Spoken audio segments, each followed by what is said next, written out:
welcome to Education, Leadership, and Beyond, Surviving and Thriving.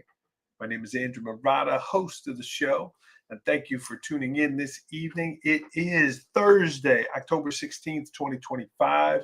Proud member of the Education Podcast Network, Voice Ed Radio Canada, wherever you're taking in your podcast. Thank you for tuning in, and thank you to IXL for sponsoring the program. If you're an educator and you're not familiar with IXL, I highly recommend you check it out. Their link is in the show notes. And here is a word from them. I'd like to thank IXL for sponsoring today's podcast. Over 1 million teachers use IXL in their classroom every day. IXL is the most widely used online learning and teaching platform K through 12. It empowers schools with complete curriculum, thousands of instructional resources, robust reporting, assessment data, and more.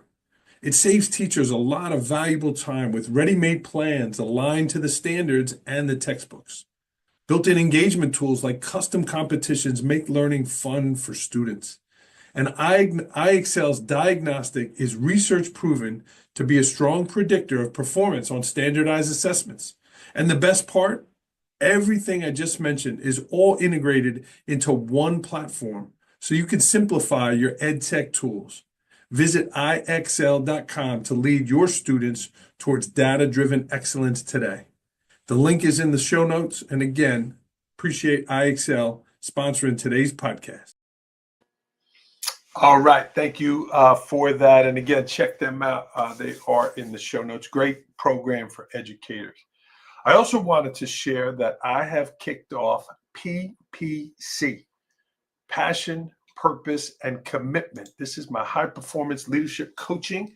And it's a different type of coaching, right? There's different things going on there. We are going to dive into your performance, your public speaking, your storytelling, your self-care, leadership strategies, and then your creative output, right? Leadership can look so different in so many different ways. And how are you as a leader? How are you as a business leader? How are you as a school leader creating content, taking the work we're doing and making it creative, presenting it in a creative way? So there's some live components to it. There's some asynchronous component. There's some writing components to it. So if you are interested in that for your organization, for your business, for your school, please reach out and we will connect on that. Passion, Purpose, and Commitment, PPC coaching with me, Andrew Murata. Bam. All right. We are going to meet last year's 2024 Oregon Regional Teacher of the Year, Samantha Herron. I met Samantha out at Coos Bay, way in the western part of Oregon. Beautiful area there. And she teaches at a rural school, but she was the Regional Teacher of the Year. And she was awarded the day I was there. She was recognized. And she had actually just had a baby. So we interacted a little bit, but here we are a year later, and we'll meet Samantha in just a moment. And I'm grateful to her for joining with her busy schedule, with her baby and her family life. So, but a quick opening concept. I love to watch movies that have a deep impact. I'm not sitting down and just turning on the TV and watching a movie, right? It's got to be recommended. It's got to win an award. Someone's got to say, hey, this is a must see. And the Penguin Lessons got recommended to me actually on the podcast. And I watched it the other day. Fantastic movie. If you're an educator, you're a leader, I highly recommend it. And I'm just going to give you one of the lessons. I wrote a blog about it, but the name of the movie is called The Penguin Lessons. Obviously, there's a penguin involved. And a professor finds the penguin wrapped in oil, stuck in oil, dying on the beach. And through a series of events, he cleans the penguin, saves the penguin, and the penguin's with him. And a bunch of things happen in and out of the movie. And in the end, the penguin becomes a great companion to him, a great friend, and brings a lot of joy, a lot of humor, a lot of love, a lot of connections, a lot of community.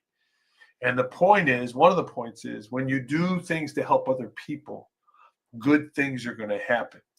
He did a good deed by cleaning the penguin, saving the penguin, and then the penguins are loyal, right? They're mates. They're loyal. and the penguin stayed with him. So when you do good things for other people, good things are going to happen to you. Good things are going to come back to you. And that's just one of the lessons from the movie there, the penguin lessons. So check it out. All right, enough of me talking. Samantha from Coos Bay, Oregon. Welcome to Education Leadership Beyond. Hello, thank you for having me. Yeah, welcome. It's nice to see you. And I know this was a long time in the making, so thanks for staying with me and joining me tonight. How are you? I'm doing so good. It's a beautiful day. The rainy season hasn't started. And my boy's being kind of quiet right now, so we're doing great. He is. We got our fingers crossed that Tom is doing that. But your husband Grant is watching him now. What is a forester with BLM? I saw you wrote that there about your husband. He works for the Bureau of Land Management, which is a federal department of the Department of Interior. And so you've been here. There's a lot of trees here. And so it's like our main industry. Yeah. It's a main industry. And so even federal lands get logged occasionally. And so he kind of goes out there and he gets to be the one to survey the trees and say how much they're worth and write bids for private people to come in and cut them down and make sure they're cutting the right things down. It's a big job, but Yeah. He's with Tom now. Coos Bay, the barges, the system there. I mean, there was a bunch of I don't want to missay the words here. Lumber and it's a timber town. Yeah. Well, friends, this is Samantha Herron, and again, Samantha, 2024. Am I getting the year right? I think it's 24-25 because they go by school year. Got it. Yeah, Regional Teacher of the Year, a rural area. So congratulations. You were there 9 years at your school. So let's start there, Samantha. What was that like? Number one, to be nominated, and then number two, to win that award. I'm still in awe of it all these time later. It was kind of a beautiful moment because I had just had my son and I'm like reaching this beautiful moment in my career, and it was just all coming together. In a school that I love and has allowed me to really grow and prosper. They do like a surprise assembly when they give you the award. And so it was tricky because I was on maternity leave. And so it took a lot of coordinating of my principal and my husband to try to get me to the school without being too suspicious. But then I saw my mom walking across the parking lot, so I knew something weird was going on. And Mom gave it away. Mom gave it away. And then it was so beautiful because the entire school was packed in there, and it's a junior senior high, and I teach 7th and 8th grade, which is the lowest grades there. And so I know the whole student body population basically because we're in the same building. And so I walk into the gym and the whole school stands up except for this little pocket of 7th graders because they hadn't met me. And they're like, what are you here for? Who's this lady? Oh God, we're going to have her later. So she must be pretty good. Yeah. It was interesting when I came back. They were all like, oh gosh. But and is that beautiful picture there that kind of from the behind? Yeah. So you can see some of the kids there. And then, they told me, pretty unique actually, I was nominated twice last year. So that the people at my local region said that doesn't happen very often. So that's kind of special too. Congratulations, Samantha. Educators don't receive enough recognition. They don't receive enough pay. And when you do get recognized, it does feel good. So I got a lot of educators that watch this show, Samantha, and they want to be an award-winning educator. So what are some of the secrets? And I know you're humble, right? I know you don't want to say, hey, I'm great because, but really, why were you chosen? What do you think are some of the magic ingredients that go into being an excellent teacher? Well, it's really interesting because I never set out to be a teacher. It wasn't like, some people, when we start asking our own students, what do you want to be when you grow up? Teacher was never something I said. It's something I kind of fell into. But I think it's a combination of things. Usually when I teach, I always have the lens of like, would I be entertained or would I be comfortable doing this? And it's actually kind of a mantra in my class. A student can challenge me at any time to also do the Ooh. assignment. Because I say it all the time, I'll never give them something to do that I wouldn't do myself. And the amount of essays I've had to write on dirt or chairs or something boring, just to prove that they could do it. Yeah. It's silly, actually. And so that, and I'm junior high teacher, so you have to be a little zany. You have to be able to laugh.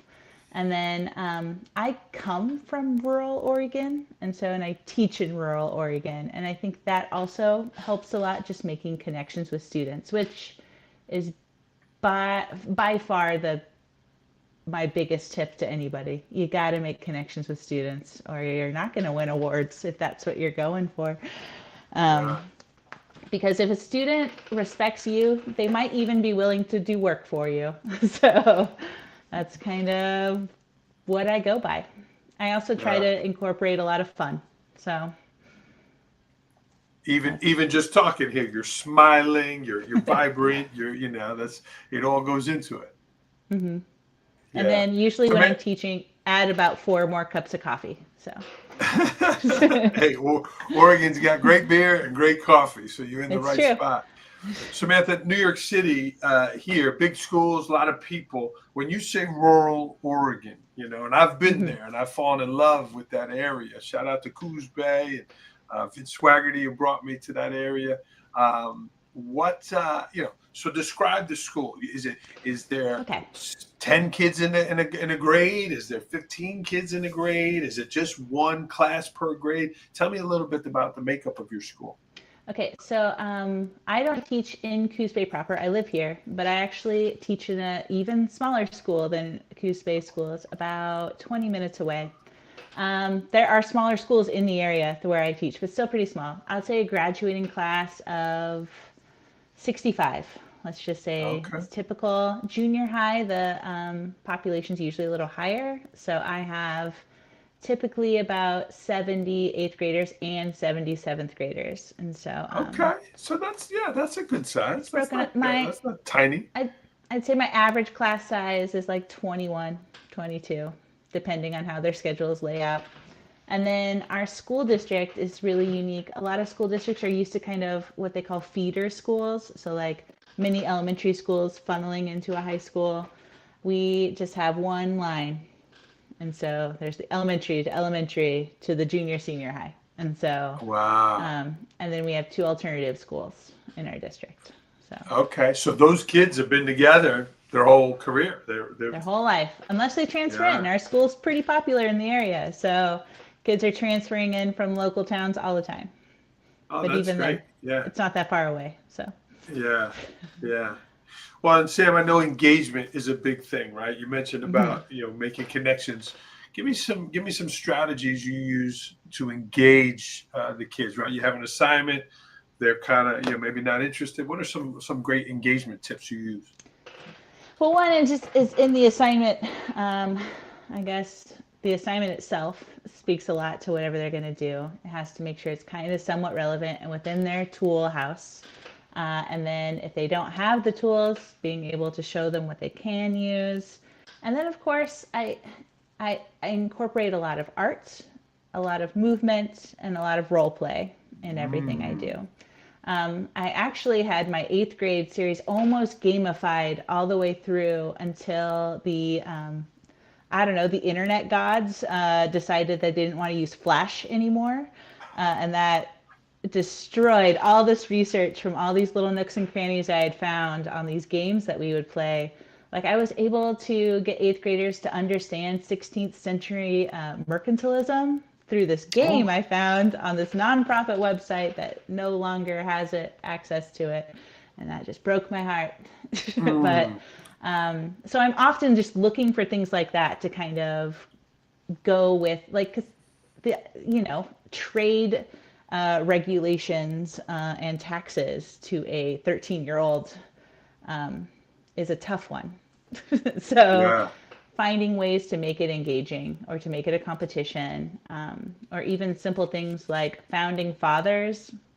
I need them to do a deep dive on, policy and compare and contrast. The easiest way to do that is just assign them a name and they can pretend that they're Roger Sherman and what he cares about. And then they're yelling at their buddy across the room that their policy sucks. You know, because they're invested in who they are. And so, I mean, it doesn't take a lot of savvy stuff. It's just little tricks like that. Yeah. Is what I do a lot of. Yeah. Well, congratulations. Again, it's nice to be recognized no matter how long you've been doing it. You're a veteran, 9, 10 years at it, and congratulations. How's it been now since Tom came along? A little different for you and your family, and I know you're doing some different things, but tell me about the challenges of being a young mom and trying to be a professional also. Tell me about it. So for many years, like my job kind of was part of like my major identity has been this job. And so now I have this other identity that I'm trying to merge together. And so I'm actually taking this year off, mainly because, again, I live really rural and childcare is actually an issue. And so this helps alleviate that because my district has a really great daycare program at a certain age. But so navigating childcare with things like I used to coach, I used to do like leader of clubs, but like now I have to try to find that balance a little more. So like I conceded my coaching, which is very difficult, but ultimately, you know, it was best for me and my family. And then COVID actually killed a lot of the clubs I was doing. So that kind of took care of itself until one of my goals is to bring one back though, when I return. Okay. Which one? Knowledge Bowl. On the East Coast, it was called Brain Bowl. My school was a powerhouse. Really? And so I think that's why none of the other schools want to bring it back, because we were just crushing everybody. You were just dominating people. Yeah. Did you have the buzzers and like they got the answers, that kind of stuff? Yeah, they're fancy. Yeah, they light up and buzz and yeah, the whole thing. We were really good. Another one I used to do the National Geographic bee through National Geographic, but that was another casualty, which is a bummer. I really loved that, especially teaching rural kids. You think it's hard to teach about the world when they really have no concept of where even they are in it. And so the nearest, like I like to always say, the nearest target is 2 hours away. So if that gives you an idea of kind of where we're at. I think my town population is 5,000. So some of these kids might never leave Oregon. That might be a reality. And so how do I teach them about ancient Mesopotamia or about the Civil War, which was, you know, mainly on the eastern and southern side. So I really hit hard with geography, place, and then try to connect it back to where they're from. And that's sometimes really difficult. So, but I think these are things that teachers need to be doing with students if they want their students to actually engage with the content they're giving. Yeah. And if you, speaking of geography, Coos Bay, I mean, right there on the Oregon coast, absolutely stunning. I mean, we stayed right on one of those bluffs. We rented a house there. It was one of the best trips. It was such a really a beautiful community and good stuff. But Samantha, as you mentioned earlier, you didn't start out to be a teacher. You were in the museum world. And really, you have an art passion as well, pen and ink sculpting. But tell me about that transition from museum to education. Well, I was one of those groups of young adults that graduated during the recession. And so even though I had that college degree, work was almost impossible to find. And so I kind of fell back into a lot of I worked my old jobs I was working on before college or during college and just continuing on. And it was frustrating, but I also found myself, okay, like I have this degree, I have ideas. I'm going to start, I guess, volunteering because that's something I'd always been interested in as well as a high school student, just because I was bored. And so I started volunteering at my local museum because I was a history major. And so that quickly turned into helping the education department and then helped. There was an AmeriCorps position that opened up within the museum, which is a national service organization that unfortunately our current administration has killed. It no longer exists. But it helped a lot of kids, especially like me, who are trying to figure out where they go or to gain experience in a skill. And so I had to create a preschool program for this museum. That was my job that year. Wow. And they kind of like, that's pretty much the direction you have. Make a preschool program for this museum. Go. And so that alone taught me a lot, especially like it never hurts to ask for things is the biggest lesson I think I learned from being in AmeriCorps. So of course I reached out to local Head Starts. There was a prominent scholarship organization nearby called the Ford Family Foundation that is quite prominent, and they had just hired an early childhood specialist. So I connected with her, and then we created this program, and it was this huge success. It still happens, which is pretty cool. Not as extensively as I did it, but that, it still exists. That's enough. And that segued into our county having some recession problems. So they had to cut some employees from the museum, and I didn't have a teaching license. So I was cut, which kind of pushed me, okay, I'll get my teaching license and go back to museums. But no, the stability is in schools. So I decided to give public school teaching a try and really, really loved it. There's a lot of my museum life embedded in my classrooms, a lot of costumes, a lot of artifacts.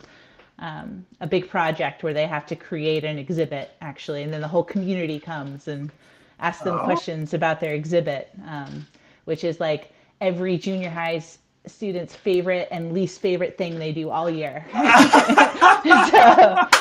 And they always go, it's your fault we're doing this. And I'm like, I know. I love that. It's their favorite and their least favorite thing they do. Yes. Wow. If you ask any kid, they're like, right now I was talking to some freshmen and they're like, no showcase this year. I'm like, shucks. We'll do it remotely. Yes. Wow. Well, Samantha, it's really interesting. You've combined a lot of your passions into what you're doing professionally, which is pretty cool. Yeah. Right? Isn't that the dream? As they say, you're living the dream. Samantha, what could and should schools be doing differently? You're in rural Oregon, a small school, but amazing educators like you can make change, right? What could we and should we be doing differently? Who is we? Who is this colloquial we? We, educators, we. Yeah, we is, I think we just need to keep chugging the fine line, right? I think the thing that really kind of changed my teaching, it's like I have all these things, but like what really started, I think, just helping me become, I think more professional is the word, is I started pursuing things related to what I teach outside of schools. If that makes any difference. For example, I was really involved in creating the new Oregon social science standards, and then selecting. I was part of the textbook review team. I'm on the Oregon Historical Society's education teacher evaluation board. I'm on the Coos Historical Society board. Like I started doing little things like that, which actually opened doors for more opportunities for my students, if that makes sense. So an example is part of Oregon State Standards is teaching about the Trail of Tears, right? But that is, far, far away from us. Oregon passed a Senate bill kind of requiring Oregon educators to teach Indigenous history, K-12. And so how I folded that in is there was actually, Oregon had their own slight Trail of Tears here among coastal Native tribes who were all forced to move somewhere else during the Civil War. That's kind of what we were doing over here. And I made some great connections while being on the board at the museum that led me to be able to take my entire eighth grade group on a field trip where we hiked a portion of that trail and then had Oh, one of the federally recognized tribes come and speak to my students. And that was a big deal for me. wow. But that wouldn't Yeah. have been able to happen if I hadn't been branching myself out more, I guess, professionally. And so Yeah.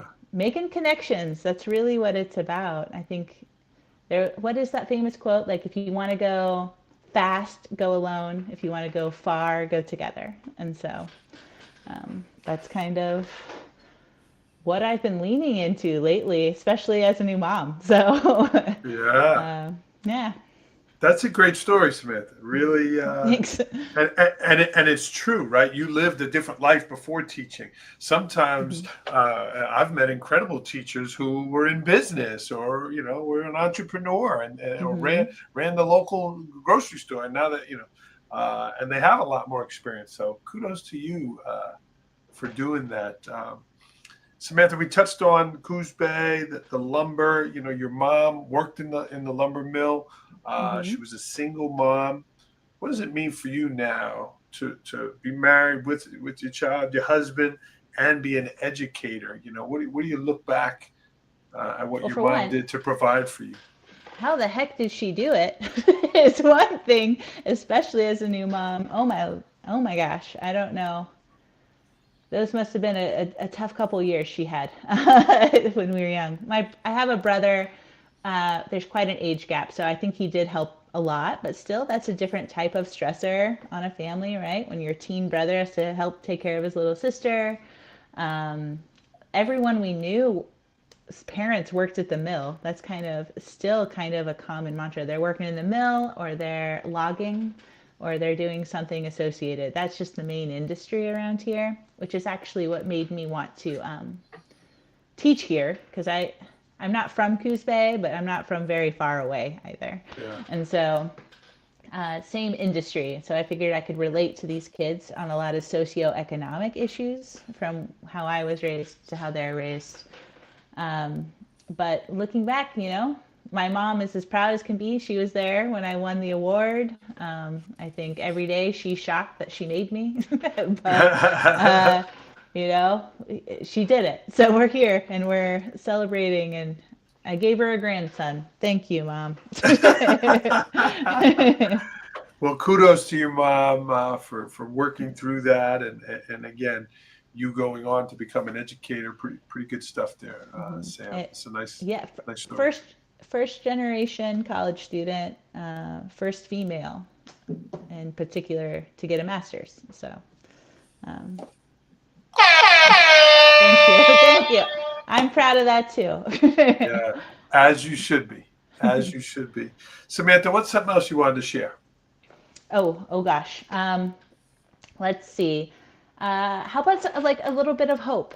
I know a lot of teachers out there have been experiencing a lot of, I don't know, we don't know what to attribute it to. We're assuming COVID, right?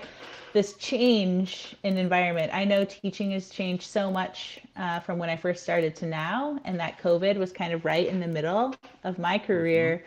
And so that's kind of what I like to refer back to. But I think we're getting over that hump. Like Hmm. last year, especially, I saw kids curious again, which was I think the most heartbreaking part for me, is that kids just weren't asking questions. But last year, they're back at it. They're trying. They're going home, learning more about ancient Egypt and coming to talk to me about it. Like, I missed that. And that gives me a lot of hope that things might be kind of righting themselves a little bit. And so I'm hoping people are seeing it everywhere. I know at my school, I think we all kind of were like, okay, behaviors were less this year. Kids learning was more. We're on the right path again. So how about that little piece of hope I'm going to cling on to? And Yeah. honestly, I don't know about your states, but Oregon banned cell phones in schools Hmm. this year. And I work very part time while I'm off, and I've already seen kids interacting with each other like they haven't in a long time, and just my teacher friends are saying kids are paying attention. You know, they're not Snapchatting their friends this year. So I'm excited to go back and just see what happens with all those too. Yeah, yeah. New York as well. And actually, our school board rep, our student rep at our school board meeting this week spoke about it, that everyone was dreading it, but there's actually It's not that the bad. kids have reported they like it. They can be kids Yeah. again. They're engaged again. And I'll add to your hope there. It's actually an acronym, Ms. Herron. Hold on, possibilities exist. And Love it. you're seeing that now. So good for you for bringing hope to us. This is Samantha Herron, friends from rural Oregon, Western Oregon. So pretty good stuff. Sam, this is rapid fire. I know you're probably getting ready for dinner out there Okay, here on we the go. West Coast. You know, kudos to baby Tom and your husband. I haven't heard a peep here, so they're doing good. Yeah. They're probably outside. Okay, beautiful. These are rapid fire, Samantha. First thing that comes to mind. Are you ready? Yes. I mean, you're regional teacher of the year. Of course, you're ready. Here we go. Last movie you saw. The Substance. It's spooky season, so it's kind of scary. I kind of don't recommend. I don't know if you'd be into it. Yeah, a But little it was scary. interesting. I'm a sucker for a odd horror movie, and Okay. if it checked those boxes. Last concert you went to. Oh no, I think it was the Violent Femmes. Ooh, Yeah, really? I know. I know the Violent Femmes. Yeah. Wow. And where do you go to a venue out there? Where, I mean, you're in a small town. Where are you Two going? 2 hours from here to a place called Eugene, Oregon, where the Yeah. University of the Ducks, our very popular college football team. Yeah.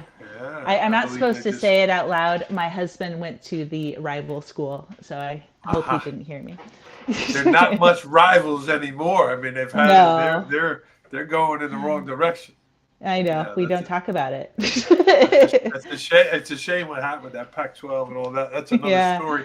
Last song you sang out loud in the car. In the car. Well, my son is a big fan of, we have discovered Led Zeppelin and System of a Oh, Down. And you've had children, so I'm sure most kids go through that phase where they kind of like yell at you while they're wagging their finger, right? So I like, ah! But so we sing that System of a Down song, like, why'd you put the keys up on the table? And he goes, I want to. That's what we sing a lot in the car. I love it. I love it. Your favorite dish? I'm a sucker for anything carb-based with garlic and cheese. Ooh, And so wow. any iteration of that. So that's pizza, that's pasta. Uh, yeah, pizza You're or an pasta. Italian. You're an Italian at heart. I guess so. Favorite meal that you like to cook? I've been experimenting with some more Asian cuisine. Um, Yes.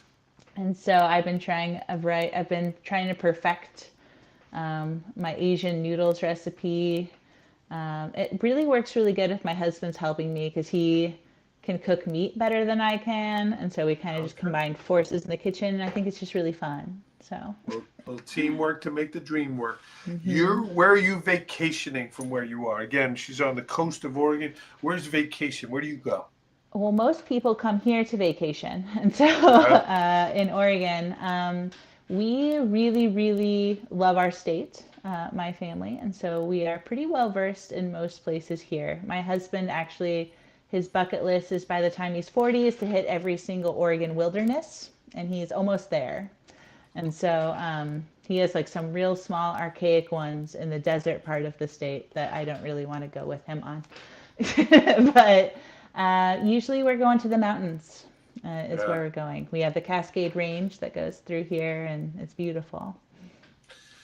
Friend Samantha Herron is from Oregon, Coos Bay area. If you haven't been, my goodness, I'm from New York. It is, as she's right. It is stunning. It is a beautiful place, wide open, and really, it's a really beautiful place. Yeah, I concur. In 2025, I have fill in the blank. I have done a lot of learning. New mom. I'm learning things new every day, mainly on how to keep my house safe from my emerging toddler. But Grab and open anything, right? In 2025, I have stopped. sleeping. No. No. I mean, I guess you could say I've stopped teaching, right? Because I'm not teaching right now. So, yeah, I will. I'm going back. I miss it so much. But for Aw, this year, I'm focusing on this boy. yeah. What's a pet peeve of yours, Samantha? I have a lot. A pet peeve of mine is when people like suggest something fun, and then they don't do it. I don't know, that's super weird. Like, oh, we should go out to this park tonight, and then that's the last you hear about it. I don't know. That's a small pet peeve of mine. I'm a big follow througher. So Yeah. that's a If you pet say peeve. it, you're going to do it. Just do it, or at least make a plan. I like it. You've been teaching a while. You're an award-winning teacher. What's your best new teacher advice? Ask questions. I mean, I've been teaching 10 years now and I'm still not an expert. I don't think anyone ever can be. That's the beauty of the profession. It changes every year. And so, just with the dynamics of kids or like the new resources, but ask questions. It's usually the first thing I tell new teachers. There's a temp in my position right now, and I'm like, ask me anything. You've got me. Anything. Ask others, especially people that you think you respect. Ask them first. Find your middle ground, and you'll get into a rhythm where you'll want to be. Oregon is fill in the blank. The best. Honestly, like we know we're not sure if Coos Bay is our permanent home, but we know Oregon is. So Oh, well that's what said. we do know. Well said. You mentioned the Ducks. I know you got the Beavers there. Who is your team? Well, I don't care, but we are a Beavers household. Aha. So my husband was in a fraternity at OSU, so Okay. we're a Beavers family. Yeah. Corvallis is a beautiful town. My best childhood friend is there. Shout out to Okay. Dr. Sellis. Corvallis is a really beautiful town, a little north of where you are. Yes, I would Yeah. say 2.5 hours away. Yeah. Yeah. Okay. One thing you're curious about, Samantha. I'm curious about everything. I think that is a defining feature of junior high teachers. But honestly, my biggest thing I'm curious about is what does 6-7 mean and why is it so popular? Why? Why? You have the experts. They're your middle school students. They'll tell They you. don't they don't know. They just think it's funny. Have you got caught? Have you said it accidentally? All the time. No. So this you as a teacher, how you combat annoying slang is you start using it, and then they'll stop. I like how you said that annoying slang. Samantha Herron, friends, Oregon, great interview here today. Again, Regional Teacher of the Year. Congratulations. She's on a little break with her family right now and coming back to education. Samantha, you have a quote you want to end the show here? Well, I had that great one earlier. What was it again? If you want to go fast, go alone. If you want to go far, go together. Samantha Herron, everyone, Oregon educator, Western Oregon, beautiful Coos Bay. Go check them out. Samantha, thank you very much for coming on. I appreciate it. Thank you. Yeah, and thank you for being a rural educator. It makes up our country and certainly makes schools wonderful. Having great educators like you. So thank you very much. Thanks. That means a lot. All right. We are going to sign off here on the podcast. If I can help you in any way, don't hesitate to reach out. Keep surviving and thriving, friends. And it is Friday Eve tonight. So enjoy your weekend and keep surviving and thriving. Thanks, friends.